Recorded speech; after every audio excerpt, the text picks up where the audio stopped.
አይቴ ብሔራ ለጥበብ በስመ አብ ወወልድ ወመንፈስ ቅዱስ አሃዱ አምላክ ዘለዓለም ሥላሴ ትፍርህዎምኬ እንከ እስመ አልቦ ክዱን ዘኢይትከሰት ወአልቦ ህቡእ ዘኢይትዐወቅ እምበኣር ዘይቅላዕ ክዱን ዘይፍለጥ ድማ ህቡእ የልቦን እሞ ኣይትፍርሕዎም። ክቡራንን ክቡራትን ኣብ ውሽጢ ዓድና ኣብ ትግራይን ኢሉ እውን ኣብ ሙሉእ ኢትዮጵያን ከምኡ ከዓ ድማ ኣብ ዝተፈላለዩ ኩርናዓት ዓለም እትርከቡ ህዝቢ እግዚኣብሔር ብምልእኹም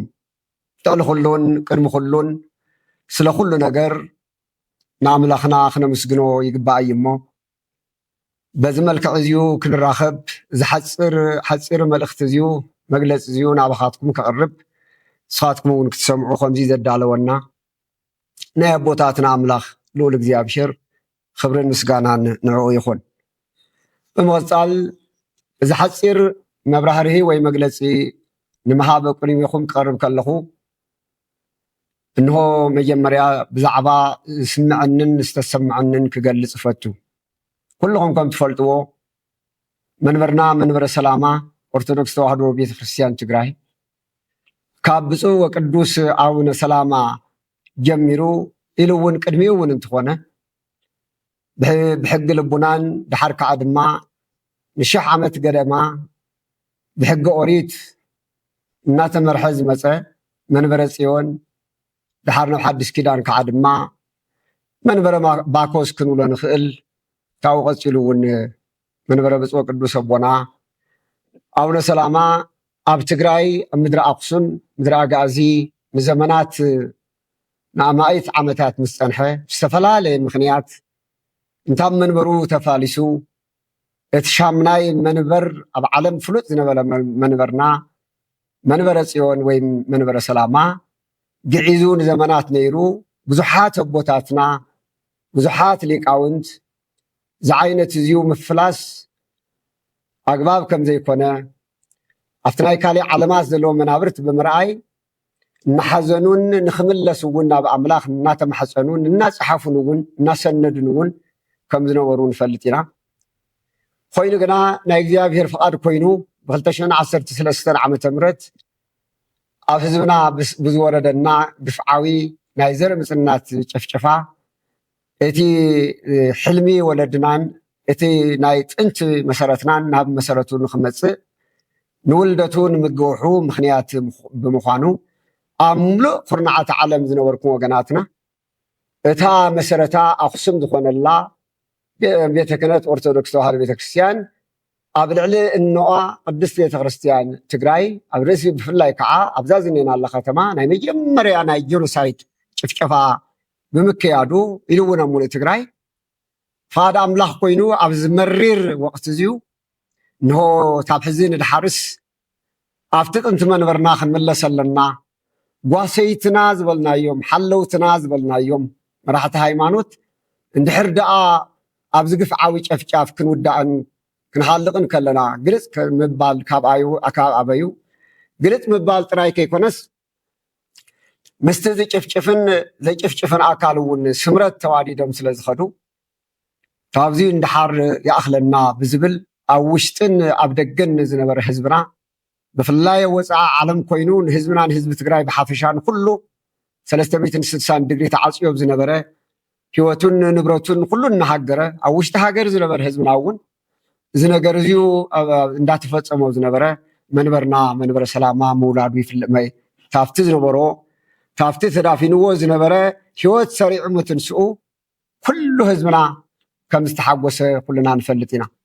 እዚ መንበር እዚዩ ዳግም ምትንስኡ ልክዕ ብዘመነ እሌኒ ተቐቢሩ ዝነበረ መስቀል ንዕሊ 300 ተቐቢሩ ከም ዝነበረ እሞ ድሓር ብእሌኒ ከም ዝተስአ ንኣማይት ዓመታት መንበሩ ሲኢኑ ዝነበረ እውን በዚ ምክንያት እዚዩ መንበርና መንበረ ሰላማ ብምግሃዱ ዘይተሓጎሰ ፍጥረት ኣይነበረን። ኦርቶዶክሳውያን ጥራይ ከይኮናስ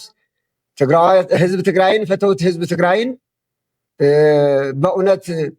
መኽበርትን ወይ ደግሞ ሰዓብቲ ታሪኽን ተመራመርትን ተይቀረ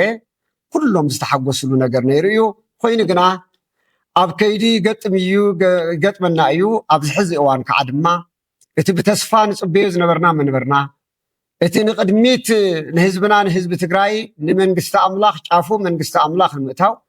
ስፍሓቱ ጎኑን ቅድሚት ድማ ኣብ ትግራይ ዝሕፀር ከይኮነስ ኢሉ እውን ከምቲ ናይ ቀደም ናይ ወለድና ኣስተምሮ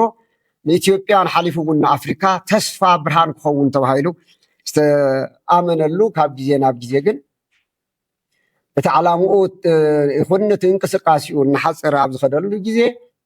ይኸው ኩልኩም ከም ትሰምዕዎ ዘለኹም ካብ 2017 ዓመተ ምህረት ኣነ መንፈሳዊ ኣቦኹም እቲ መንበርና ታፍቶም ዘለዉ ምስቶም ዘለዉ ቦታት ሊቃነ ጳጳሳት ብምዃን መንበርና ንቅድሚት ክስጉም እቲ ዝለመድናዮ ናይ ኣዲስ ኣበባ ዝነበርናዮ ግዕዚ ምሕደራ ንወንጌል ኣገልግሎት ጠመተ ዘይህብ ኣብ ግሊ ሃብቲ ማእኸል ዝገበረ ንሱ ገዲፍና ከምቲ ናይ ጥንቲ ወለድና ግን ንቅድሚት ክነስጉሞ ኢልና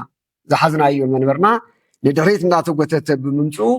ካብ 2017 ዓመተ ምህረት ዝተፈላለዩ መፅናዕትታት ብምቕራብ ብፃዕነ ቦታተይ እውን ብምክፋል ዝነገር እዚዩ ተለይልና ክነኣልዮ ንጠፍእ ከም ዘለና ሰዓብትና ይሓዝኑ ከም ዘለው ተስፋ ዝገበሩ ተስፎም ጭለጥ ከም ዘሎ ካህናትና ዲያቆናትና ሊቃውንትና ኮታስ ህዝብና ኩሉ እቲ ትማሊ ኣበይ ክበፅሕ እዩ መዋፅኦ መንፈሳዊ ዕብየትና ክኸውን ኢሉ ዝፅበዮ ዝነበረ መንበር ካብ ግዜ ናብ ግዜ ግን ብክንደይ ተጋድሎ ዝተኸሎ ዝሃገጎ ህገ ደንቡ ብክንደይ ተጋድሎ ዝሃገጎ ህገ ቤተክርስትያንን ብሄረ ህግን ዝተባሃለ በዓል 10 ደንብታት ኣብ ምትግባር ንቅድሚት ከይስጉም ማሕለኻታት ብዝበዝሕዎ ድሕሪ ብዙሕ ፃዕርን ልፍዓትን ናብ ኣቦታት ብምቕራብ ኣብ መወዳእታ ግን ኣብ ሓደጋ ምውትኡ ብምርኣይ እዚ ናብ ህዝቢ ብግልፂ ብምቕራበይ ይኸው ኣብ መንጎይን ኣብ መንጎ ኣቦታትናን ኣብ መንጎናን ኣብ ዝተወሰኑ ከምዚ ዓይነት ዝበለ ፍሕፍሕ ብምፍጣሩ ነገራት ናብ ዘይኮኑ ኣድላይ ብምኽያድ ኣብዚ ሕጂ ህዝብና ዘጨነቐ ንዓኻትኩም እውን ስቃይ ዝኾነኩም ተስፋ ንክትቆርፁ ኣብ ክንዲ ተስፋኹም ምልምላም ተመሊስኩም ክትሓዝኑ ዝገበረ ድርጊት ስለ ዝኾነ ኣነ ብእውነት ካብ ልቢ ኣሓዝን እዚ ብምኽሳቱ እዚ ብምግላፁ እውን ብልቢ ካብ ልበይ ምሕዛነይ ዝሓዘንኩ ምዃነይ እናገለፅኩ ኮይኑ ግን እዚኡ ንዕብየትና ግን ሓደ ስዳሮ ምዃኑ ብዝበለፀ ተዓፃፂፍና ብመንፈስ ቅዱስ ሓይሊ ንክንወፅእ ኣብ ውሽጥና ዘሎ ንዘመናት ዝነበረ ግዕዚ ምምሕዳር እውን ኣውፂና ወንጌልና ዘይተዓፀፈ ህዝብና ብኣግባቡ ክጓሰ ኣብ ምግባር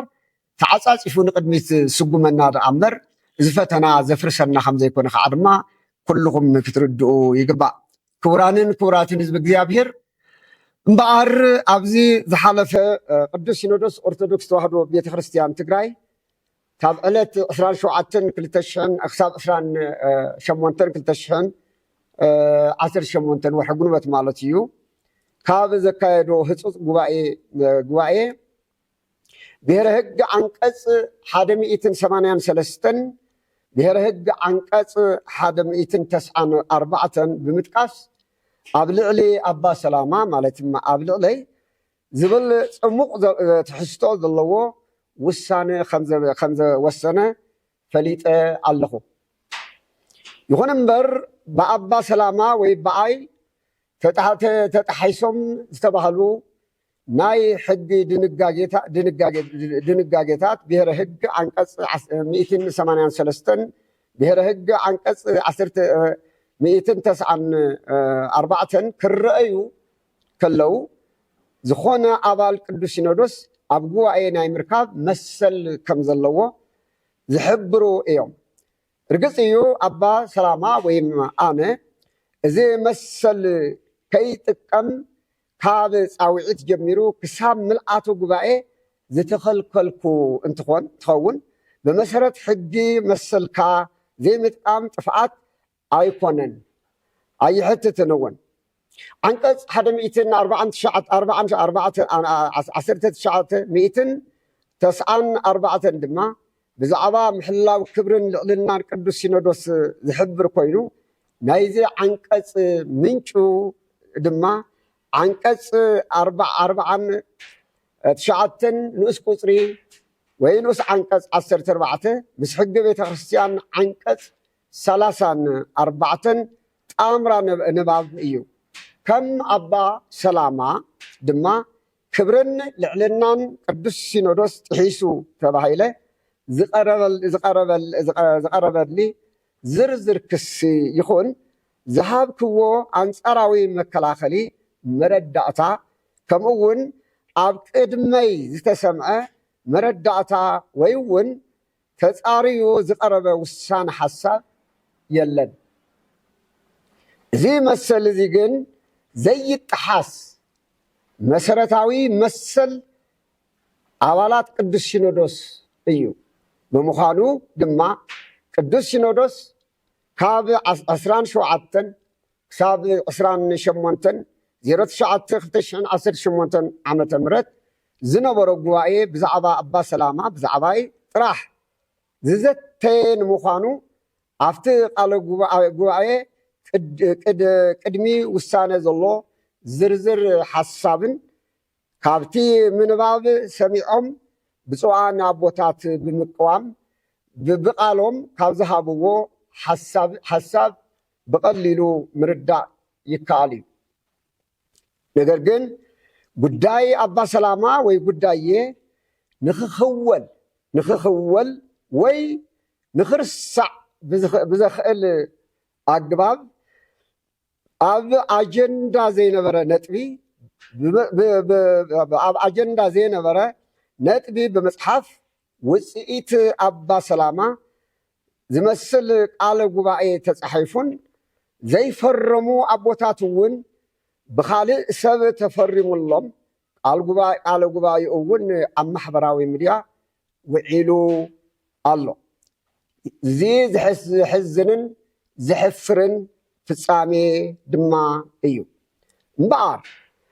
ኣብ ልዕሊ ኣቡነ ሰላማ ወይ መብልዕለይ ዝተመሓለፈ ውሳነ ብመንፅር ወይም ብመነፅር ብሄረ ሕግ عنቀጽ 199 ክርአ ከሎ ብዘየለን ብዘይወፀን ኣብ ሕጊ ስነ ምግባር ዘይተፈፀመን እዩ። ኣብ عنቀጽ 190 ምስ ሕጊ ቤተ ክርስቲያን عنቀጽ 38 ንኡስ ቁፅሪ ንኡስ عنቀጽ 6 ከምዚ ተፃሒፉ ዝርከብ ኣግባብነት ብዘለዎ ሕጊ መሰረት ንክሲ ምክንያት ዝኾነ በባህሪኡ ብምስጢሩን ንዕፁውን ዝረአ ዝኾነ ኣባል ቅዱስ ሲኖዶስ ብሃይማኖት ይኹን ብቐኖና ቤተ ክርስቲያን እንተተኸሲሱ ሚዛናዊ ኣብ ዝኾነ ግዜ እቲ ክሲ ብዝርዝር ክንገሮን ብፅሑፍ ክወሃቦን ኣብ ቅድሚ ቅዱስ ሲኖዶስ ቀሪቡ ድማ መልሲ ናይ ምሃብን አንጻራዊ ዝኾነ መረዳእታ ናይ ምቕራብን ዘይጥሓስ መሰል ኣለዎ ይብል። ምስ عنቀጽ 39 ንኡስ عنቀጽ 7 ጣምራ ንባብ ተገናዚቡ እንትርአ ሕግን ኣሰራርሓን ቅዱስ ሲኖዶስ ዘይተኸተለ ስለ ዝኾነ ብሕጊ ቤተ ክርስቲያን عنቀጽ 11 ንኡስ عنቀጽ 1 ውፅኢት የብሉን ማለት ድማ ተፈጻምነት ዘይብሉ ውሳኔ እዩ እቲ ዝተመሓለፈ። ስለዚ በቶም ዝተጠቀሱ ነጥብታት መሰረት ቅዱስ ሲኖዶስ ኣብ ልዕሊ ኣባ ሰላማ ኣብ ልዕለይ ዝወሰነሙ ውሳነ ንሕገ ቤተ ክርስቲያን ፍጹም ዝቃረንን ውፅኢት ኣልቦን ስለ ዝኾነ ቅዱስ ሲኖዶስ ብመሰረት ብሄረ ሕጊ عنቀጽ 102 ንኡስ عنቀጽ 2 ምስ ሕጊ ቤተ ክርስቲያን عنቀጽ 37 ንኡስ عنቀጽ 20 ጣምራ ንባብ ዝወሰነ ውሳነ ዳግም ርእዩ ውሳኔኡ ክኽለስ ይግባእ በማለት በመሰረት ብሔረ ሕግ አንቀጽ 184 ምስ አንቀጽ 49 ንኡስ አንቀጽ 13 ጣምራ ንባብ ሲኖዶሳዊ ሞሽን ወይ ድማ እማመ አቅሪበሎም ኣለኹ። ክቡራንን ክቡራትን ህዝቢ እግዚአብሔር ኣብዚ ክሪኦ ዝግባእ ካብ ኩሉ ዝሕዝን እቲ ናይ ኣባ ሰላማ ሕቶን ክሳብ ሎሚ ንሙሉእ ህዝብና ንህዝቢ ዓለም ዘጋውሕዎ ብተፈላለዩ ሚድያታት ካሊእ ኣይነበረን ዋና ሕቶ ኣባ ሰላማ ሕቶ ናይ ብዙሓት ካህናት ሕቶ ናይ ብዙሓን ሊቃውንት ሕቶ ናይ ኩሉ ህዝቢ ክርስቲያን ሕቶ እዩ ዝትሪእዎ ዘለኹም እዚኡ ሕጊ ቤተ ክርስቲያንና እዩ ምስ ዓለም ለኸ ዘለው ኣሃት ኣብያተ ክርስቲያናት ከነፃፅረናን ከወዳድረናን ዝኽእል ዝመፀ ዝፀደቐ ሕገ ቤተ ክርስቲያንና እዩ እዚ ትሪእዎ ዘለኹም ሕጊ እውን ቅድሚትዩ ፈፂሙ ኣብ ኢትዮጵያ እኳ ዘይነበረ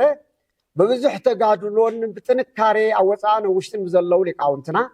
ናይ ሕጊ ምሁራንና እዚ ትሪእዎ ዘለኹም ከዓ ብሔረ ሕጊ ዝተባሃለ 10 ሰነዳት ወይ ደሞ ደንብታት ኣብ ማእኸል ዝሓዘ እዩ እምበር ናይ ኣባ ሰላማ ሕቶ ክሳብ ሎሚ እውን ዝበልናዮ እዞም ሕግን ብሔረ ሕግን እዚኣቶም ናብ ተግባር ይተርጎሙ እዩ ስብከተ ወንጌልና ሃይማኖት ስራሕትና ተዳፈነ ስብከተ ወንጌልና ተዳፊኑ ገዳማትና ኣብ ምዕናው ኣብነት ትምህርት ቤትና ኣብ ምፍላስ ቅርሳቅርስና ብዝተፈላለዩ ኣብ ምዝራፍ ሳብ ብርሑቁን ቀረባን ዝመፅእ ዘሎ ሃፍቲ ህዝብና ብማለባይ ስኢሉ ስለ ዝጠፍእ ዘሎ ኣለዎን ምግላልን ዝበዝሕ ስለ ዘሎ ተደራረበ ሃፍትን ንብረትን ወይ ድማ ጥቕማ ጥቕምን ኣብ ግለ ሰባት ይኣቱ ስለ ዘሎ እዚኡ ተስተኻኺሉ ከም ጥንታውያን ኣቦታትና እታ ቤተ ክርስቲያንና ትናይ ቀደም ሓረግ መንገዲ ሒዛ ዳ ክትከድ ኣለዋ እምበር ኣብ ኣዲስ ኣበባ ዝገደፍናዩ ግዕዚ ምሕደራ ቤተሰባውን ከበባውን ማእኸል ዝገበረ ንስብከተ ወንጌል ይኹን ቤተ ክርስቲያን ምንም ዓይነት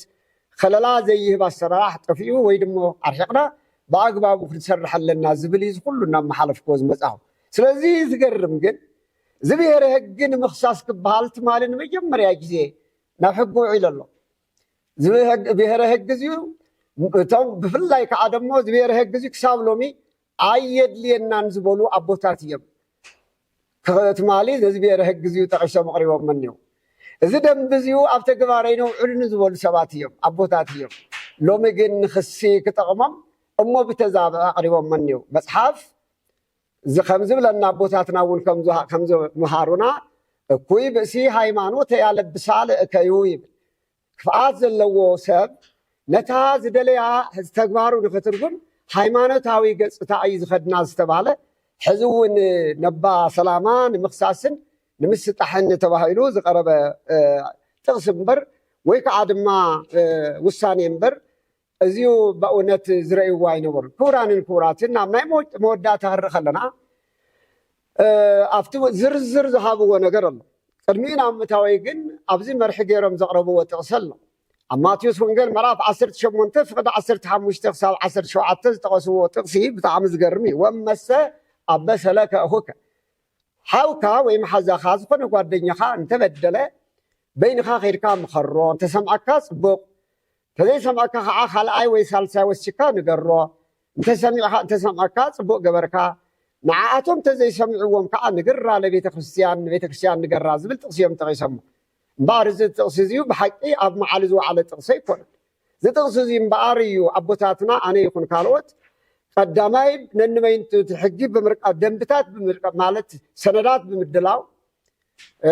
ስትራቴጂ ፕላን ብምውፃእ ፀገማት ዘነፀረ ሰነዳት 2017 መንበረ ሰላማ ፀጋዶ ሓደጋ ዝብል ድሕሪኡ እውን ከዓ ድማ ፀገማት ዝነፀረ ንሕድሕድ ኣቦታትና ብደብዳቤ ዝተዓጀበ መበል ሳልሳይ ድማ ሕርየት መንበረ ሰላማ ኣብ ዘዳግም ምዕራፍ 30 19 ዘሎ መሰረት ዝገበረ መፅናዕቲ እናቅረበ ፀኒሑ ኣብ መወዳእታ ግን ሰማዒ ብምስኣነ ኣነ ይኹን ምሳይ ዘለው ሊቃውንቲ ቤተክርስቲያን ሰማዕቲ ወይ ፈፀምቲ ስራሕ ሰማዕቲ ብምስኣና ደኣ ንቤተ ክርስቲያን ወይ ንዓለም ኣጋዋሕና እምበር ንዓና ዝመስል ጥቕሲ ኣይነበረ ይኹን እሞ ኣብቲ ዝተፃሕፈ ቁፅሪ ሓደ ኣብ ሃ ተራ ቁፅሪ ዝሃብዎ ነገር ኣሎ ኣብ መንጎ ሊቃነ ጳጳሳትን ኣብ ሊቃነ ጳጳሳት ምፍልላይ ናይ ምፍጣር ነዚ ድማ ሓደ ግዜ ኣብ 3 ዝተመቐሉ ሓደ ግዜ ኣብ ናይ ማሕበረ ቅዱሳን ሳንጣ ሙሉእ ገንዘብ ዝተቐበሉ እዮም ዝብል ከም ፀብፀብ ኣቕሪቦም ኣሎ ኣነ ነዚ ነገር እዚኡ መልሲ እንተዘይበሉ ደስ ንበለኒ ነይሩ ነገር ግን እዚኡ ኣመለኻኸት እዩ ዝበልክዎ ምክንያቱ ብተግባር ዝረአ ዘሎ ተግባር እዩ ኣብቲ ኮት ዝገበርዎ ድማ ብፍፁም ዓይነት ሕድሕድ ጳጳስ ወይ ኩሎም ኣብኣ ዝረእኹምዎም ናይ ማሕበረ ቅዱሳን ንሳንጣ ገንዘብ ይቕበሉ እዩ ዝብል ኮት ገይሮም የቕረብዎ ወይ መብዚኣቶም ከንቲ ዓይነት ምፍልላይ የቕሪቡ እዚኡ አሊጌሽን ወይ ክሱ ካብ ቦታት ናይ መጽኢ ተባሂሉ ዘይሕሎ ነገር እዩ ኣብ ቁጽሪ ለ ዘቕረብዎ ኣብ መንጎ ኣመራራሕ ስራሕ ፈጸምትን መንበረ ሰላማ ሰናይ ምሕደራ ንኸይህሉ እቲ መንበር ንኽፈርስ ምንቅስቃሶም ይብል እዚሪሪኻ ህዝበይ ናብ ዓዲ ቅድሚ ምእታወይ መከራ ፀጊበ ቅድሚ ዓዲ ምእታወይ ነዚ መንበር እዚኡ ክንደይ ዝኣክል ከምዚ ደመኹ ኣይተስተውዕሉ ዶ ንምዃኑ ኣባ ሰላማስ ነዚ መንበር እዚኡ ከፍርስ እዩ ኢልካ ምውፃእ እንታይ ዓይነት ኣተሓሳሰብ ይኾን ስለዚ እዚኡ ሕዚ እውን ብዙሕ ክብሎ ኣይክእልን እንታይ ኣነ ግን መንበርና ይፅናዕ መንበርና ይቐፅል መንበርና መንበር ይኹን መንበርና መንበር ሓቂ መንበር ፍትሒ መንበር ፅድቂ መንበር ግፉዓት ይኹን ፍትሒ ርትዕን ዘንግስ ይኹን ዝብል ቅዋም ዘለና እምበር ምስ ፀረ መንበር ዝቆሙ ከምዚ ይኾን ኩልኻ ክትርደአለ ይፈቱ ኣብ መበል ኣብ ሳላሳይ ሓመር ውሃ ኣብ መንጎ ኣህጉረ ስብከትን ስብከት ምንባብ ሓድነት ከይህሉ ይብሉ ኣለዉ ኣየናይ ሃገረ ስብከት እንታይ ዓይነት እስከ ተገይሩ ኣየናይ ሃገረ ስብከት እዩ እዚ እውን ፍረ ዘይብሉ ማይ ዘይቋፅር ምዃኑ ትረድእዎ ኣመ እውን ኣብ መንጎ ናይ ኣብነት መምህራንን በብደረጅኡ ዘለዉ ኣመራራሕ ቤተ ክህነትን ፍልሊ ንምፍጣር ይብል ኣሎ ኣበየናይ መን ምስ መን ንኣብነት መምህራን ኣብ ትግራይ ዘለኹም ኣቦታተይ ምስ ኣብ መንጎኹም ናብ መንጎ ዝፈጠርኩልኩም ነገር እንተልዩ ተስእሞ መስክሩ ኣብ ትግራይ ዘለኹም ካህናት ኣብ ትግራይ ዘለኹም ሰባክያነ ወንጌል ኣበየናይ ይኹን ፈላለየኩም ይኾን በጃኹም ነዚ ዝገብሮ ነገር ተልዩ እውን መዓድኑ ወይ ድማ ንገሩን እዚ ግን ፍፁም ዘየለ ሕዚ እውን ትኾነ ተስሓሓተ ግንዛቤ እዩ ኣብ ናይ ራብዓይ ወይ ሓምሻይ ኣብረም ድማ መንጎ ካህናትን ምእመናንን ምትእምማን ክጠፍእ ክብርን ተሰማዓነትን ቤተ ክርስቲያን ክህነት ቤተ ክህነት ክጠፍእ ዝብልዎ ቃል ኣሎ እዚ እውን ተመሳሰላ እዩ እቲ ዓይነት ኣበየና ምእመናን ምሰዮም ካህናት ኣብ እንመን እዮም እስኪ ይምፁ ይመስክሩ እዚ እውን ጠቐመ ክንብሎ ዝኽእል ኣሰራርሓ እዩ መወዳእታ ሰላይ ኣብ ሰ ድማ ናይ ሃይማኖት ህፀት ዘለዎም ኣካላት ተሰማዕነት ክረኽቡ ንምግባር እምነትን ስርዓት ኦርቶዶክስ ተዋህዶ ቤተ ክርስቲያን ናብ ፈተና ከእትዉ ምግባሮም ይብል ረ እግዚኣብሔር ሪኢኹም እንመን እዮም እዞም ናይ ኣፅራር ቤተ ክርስቲያን በበየናይ መልክዕ ኸ እዩ እዚ እውን ትማሊ ማሕበረ ቅዱሳን ኣብ ልዕሊ ኣባ ሰላማ ንዕስራን ገለን ዓመታት ዝጥቅኖ ዝነበረ ጠቐነ ዳኣ እምበር ከምኡ ዝበለ ነገር ከምዘየለ ክትርድኡሎ ይግባእ ኣብ ሼክ ንሪኢ ከለና ምእመናንን ካህናትን ብምግጫው ምእመናን ቤተ ክርስቲያን ዝህብዎ ውህብቶ ብምዕፃው ኣብ ቤተ ክርስቲያን ኢኮኖማዊ ፀገም ንኽፍጠር ብምግባር ካህናትን መገልገልትን ምብታን ብምብታን ቤተ ክርስቲያን ብዘይ ካህናት ንኽትገብር ምኽንያት ኮይኖም ይብል ብጣዕሚ ዝገርም እዩ ኣበየና እዩ ነገር እዚዩ ምእመናንን ካህናትን ኣበዮም ተጋጭዎም በየናይ አንደበተይ ብፍኖተ ብርሃን ሚድያ ኔትወርክ ዝሕለፍክዎ ዝተፈላለዩ ሚድያታት ዝሕለፍክዎ ኣየናይ ቋንቋ እዩ ኣየናይ ኣሊጌሽን ኣየናይ ፅንዓት እስኪ ይቕረብ ስለዚ ነዚ እዩ ሲኖዶስና እውን ሕግና እውን ሓደ ሰብ እንድሕር ደኣ ኣባል ቅዱስ ሲኖዶስ ክኽሰስ ከሎ ተኸሰሰሉ ክሲ ብዝርዝር ብሓደ ተባሂሉ ክሳብ መወዳእታ ይወሃቦ እሞ ብድሕሪኡ ድማ ቀሪቡ ኣብ ሲኖዶስ መልሲ ይህብ ኢሉ እዩ ተቐይስዎ ዘሎ ኣብ ናይ መወዳእታ ኣፅራር ቤተ ክርስቲያን ተቃዋምቲ መንበር ሰላማን ምስ ዘለዉ ሰባት ንዓኣቶም መንበረ ሰላማ ቀፂሉ ድማ ቤተ ክርስቲያን ትግራይ ናይ ምድኻም ሓደጋ ይፈጥሮ ኣለዉ ዝብል እዚ እውን ተመሳሰላይ ስለ ዝኾነ ክምለሶ ኣይክእልን ካብዚ ቀፂልና ንሪኦ ዘለና እቲ ዓንተወ መእተዊ እየ ዝበልክዎ እቲ ተፀውዐ ጉባኤ ሓንቲ እያ ነይራ ኣብ ልዕሊ ኣባ ሰላማ ተባሂሉ ምስ መፀ ግን ነዚ ንምድብዛ ዘቐዲሞ ከም ዝበልኩም ብድሕሪኡ ዘለዉ ጉባኤታት ብድሕሪኡ ዘሕለፍዎም ውሳኔታት ኣብ ቁፅሪ 3 ክሳብ መወዳእታ ዘለዉ ንረእዎም ብዛዕባ ኣብ ኣርሲ ዘሎ ይኹን ብዛዕባ ኣብ ትግራይ ዘሎ ይኹን እዚኦም ነቲ ነገር ንክድንዝዝ ወይ ድማ ንኸይረአ ኸበር ንምግባር ተዘይኮይኑ እዚኦም እውን ኣግባብ ዘይነበረ እዩ ካሊእ ዓንተወ ጠቐስክዎ ኣባ ሰላማ ሕጊ ሲኖዶስ ጥሒዘ ይወፀን ቅዱስ ሲኖዶስ ረጊፁ ኣይወፀን ብክብሪ ተፀዊዑ መሰሉ ተጠቂሙ ኣብ ጉባኤ ተረኺቡ እዩ